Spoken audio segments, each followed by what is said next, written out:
Because there's cookie dough, and there's the Oreo, and the scoop. There's cookie dough everywhere. Sonic, Oreo, Big Scoop, Cookie Dough Blast, and Sundae.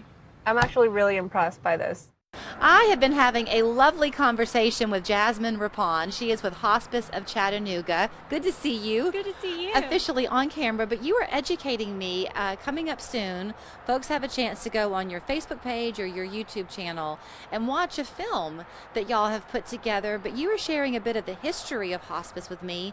I had no idea it all began overseas. Yeah, so Dame Cicely Sanders, she was kind of the mother of the modern hospice movement, and so it kind of started in London.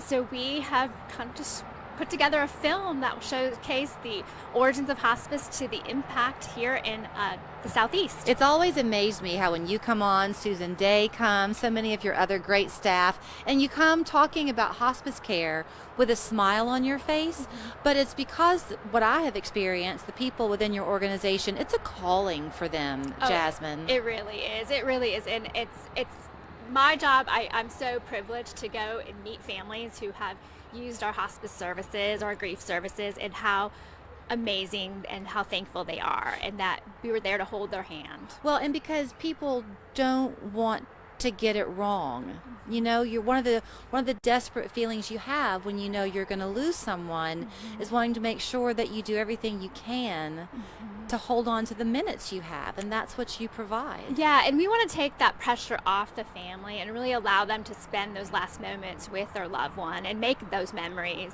and not have to worry about all the medical care. And we just want to really be there for those families after the death as well. Well, I want to talk to you a little bit about the film because we're in the video industry around here, right? So I know what's involved even a little bit in bringing something from conception to a final product, much less a film. It's called A Brief Journey, kind of a play on words of your typical fundraiser journey. Yeah, so obviously COVID happened and we've kind of had to pivot, which is I think the buzzword for the next couple years. It's in the dictionary now, right?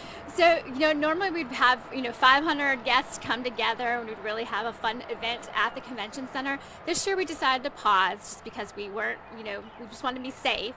So we decided to pivot and just really show a more in-depth film. We normally do a little video every year, just a taste, but we chose to use this year as a way to go more in-depth and show just the big impact we can have on our families. Well, and I was about to say, one of the benefits I think of this virtual world that we've had is that things that are happening in Chattanooga we can share with friends that we have in Des Moines, for example, and vice versa. So anybody can go on the YouTube channel or Facebook page and watch this. But especially now if you're in the Southeast, it's important because y'all are expanding, right? Yes. For the last couple of years, since Tracy Wood, our CEO, took the helm, we've really been on an expansion.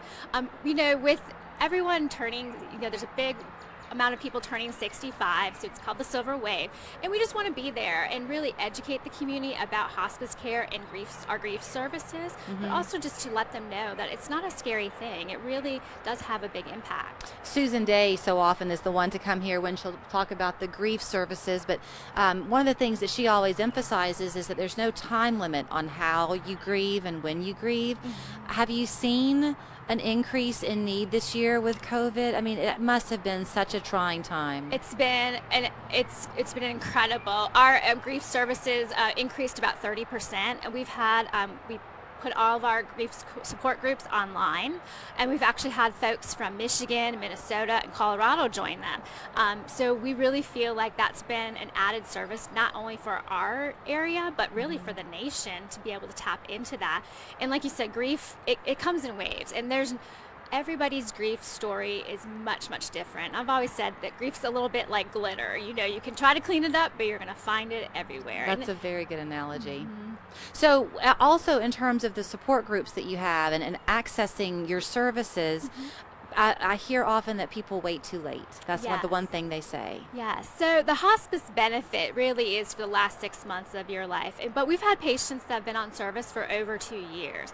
And so we really encourage people that they can self-refer into hospice if they have a loved one who really they think might be appropriate. We're happy to come out, and we have doctors on staff that will come evaluate. You get to keep your own, doctor, so that you don't have to worry about that. But really, we just really want people people to come in earlier to take advantage of all of the benefits of hospice. So we have a minute left. In terms of watching A Brief Journey, it debuts when? It debuts on April 29th at 6 p.m. on our Facebook and YouTube channels. And so all that information's on our website. And we are so lucky to have First Horizon Bank and EPB being our presenting sponsors. So make sure you remember to check it out. You don't have to watch it on the 29th at 6 o'clock, but if you are interested, that's your first opportunity to. And then you can share with those you know. Maybe they have a friend in Birmingham, maybe right down the road in Eastridge, that could help them along their journey to know that they're in excellent hands. Thank you so much, Jasmine. Thank you. Appreciate it.